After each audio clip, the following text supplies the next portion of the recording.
கொண்ட ஆசை எல்லாம் 4 ஆண்டு ஆசைதான். உறங்கும் போதும் ஒலிக்கும் அடிவுன் கொலுசின் ஓசைதான்.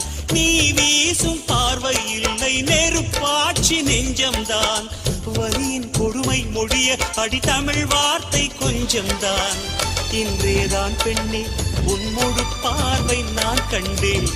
கைதொட்ட நேரம் என் முதல் மோட்சம் நான் கொண்டேன். மகராணியே மலர்வாணியே இனி என் ஆவி உன் ஆவியே. என்ன அழகு எத்தனை அழகு கோடி மலர் கொட்டிய அழகு இன்றெந்தன் கை சேர்ந்ததே. சின்ன அழகு சித்திர அழகு சிறு நெஞ்சை கொத்திய அழகு இன்றெந்தன் தோள் சாய்ந்ததே. எந்தன் உள்ளங்கையில் அவள் உயிரை வைத்தாள். ஒரே சொல்லில் மனசை தைத்தாள். சுட்டு விழி பார்வையில்